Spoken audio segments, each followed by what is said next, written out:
When you're done with the lecture, don't forget to take the quiz. You can find it on the calendar, and it's also in the assignments folder. Throughout Mendel's career, he recorded the results of thousands of genetic crosses. He continually observed approximately a 3-to-1 ratio of the dominant appearance to the recessive appearance in the F2 generation. It wasn't until just before he died that meiosis was described for the first time. So we have an advantage over Mendel in explaining why he saw the results that he did.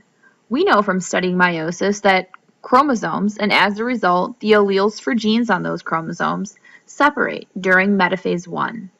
If we knew which alleles for a certain trait an organism has, we can predict what gametes they will make during the process of meiosis. To do this for two organisms of the opposite gender, and you can start to predict the offspring of those individuals. A Punnett square is a tool developed after Mendel died that predicts the traits of offspring of two individuals. The appearance of the offspring is called its phenotype. In this particular genetic cross, two flowers with a purple phenotype are being crossed. Just from looking at the purple flowers, we can't predict their genotype or genetic makeup without knowing something about the purple flower's parents or their offspring. That's because with the dominant phenotype, there's two possible genotypes, either big P or big P little p. Let's say both flowers have a genotype of big P little p. In order to predict the offspring they will have, we can make a Punnett square. Along the top, we'll list the possible gametes for the trait we're predicting.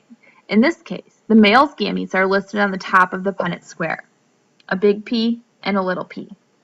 Along the side are the possible gametes of the female parent, a big P and a little p. Then we bring across the alleles on the side, and we bring down the gametes on top to show the possible offspring of the two parents. So let's take a look at the offspring. There's one flower with the genotype big P. This flower would be purple. There are two flowers with the genotype big P little p.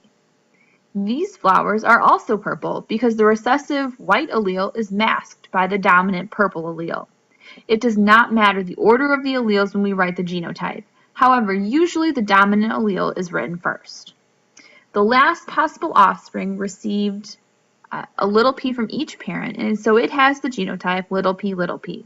It's white since there's no dominant allele to mask the recessive. The phenotype ratio of the offspring would be 3 purple flowers to 1 white flower. The genotype ratio would be 1 big P to 2 big P to 1 little p. And remember, this is a prediction of the probability that the two flowers would have these offspring. This doesn't mean that if these two flowers had 4 offspring, that these would be the individuals that they would have. When both alleles are the same, the organism is homozygous for that allele. In the Punnett square we just made, 2 of the possible offspring were homozygous.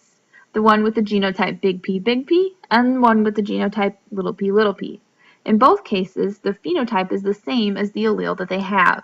So the big P flower is purple and the little p flower is white.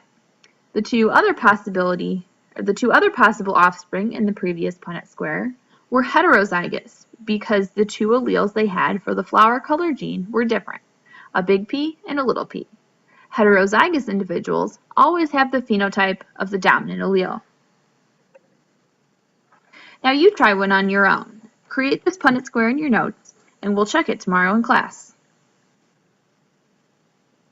Another question Mendel wanted to answer with his pea plant experiments was whether genes were passed down together. In other words, do plants with purple flowers always have green peas? In order to find out, Mendel crossed pea plants and observed 2 traits instead of just 1. He began his experiment the same way. He crossed 2 true breeding plants for 2 traits, and then allowed the F1 generation to self-pollinate, so that he was crossing 2 plants that he knew were heterozygous for 2 different traits. In this cross, a capital Y indicates a yellow pea is dominant, and a capital R indicates a dominant pea, or a dominant round pea. The recessive alleles for these traits are green peas and wrinkled peas. So again, Mendel crossed true breeding plants for each of the traits. wrinkled and yellow, and green and round. Because round and yellow are dominant, all of the offspring are heterozygous, round, and yellow. Let's make a Punnett square to show a cross between these two heterozygous plants. So these are the two F1 plants that get crossed in this Punnett square. First, we need to imagine the different gametes each of these plants could produce. And since they have the same genotypes, they will produce the same type of gametes. So the genotypes of the parents are big R, big Y, little y. Each gamete is going to get one copy of an allele for each of the two traits, so one R and one Y. You can determine the possible gametes using the FOIL method you learned in your math class. So we'll write out the genotype. Here we go. Big R, big Y, little y. So if we do first, inner, outer, and last, we come up with the 4 possible gametes for each of the two plants. So now we have the possible gametes written on both the top and the side, so we can bring across the alleles on the side and bring down the alleles on the top to get the genotypes of the offspring. Then we can determine the phenotypes of those possible offspring. Mendel's experiment found the same ratio we predicted using the Punnett square.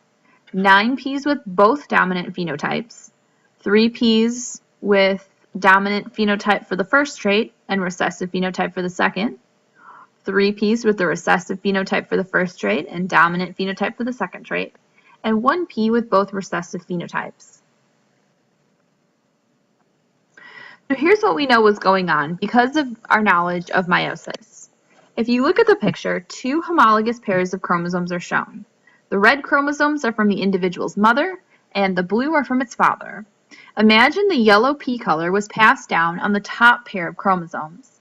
This P plant is heterozygous for P color, so the red chromosome, let's say, has 2 identical copies of the yellow allele, and the blue chromosome has 2 identical copies of the green allele. Imagine the bottom chromosome contains the gene for P shape. The red chromosome has 2 identical copies of the wrinkled allele, and the blue chromosome has the allele for has copies of the round allele. There are 2 different ways these alleles can assort into gametes. Because the pairs of chromosomes line up independent of each other during metaphase 1, they're said to assort independently.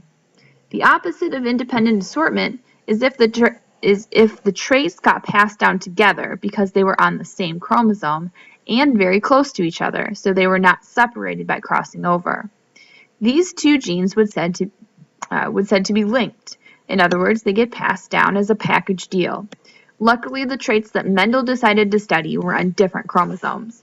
If he had studied genes on the same chromosome, he would not have observed the principle of independent assortment.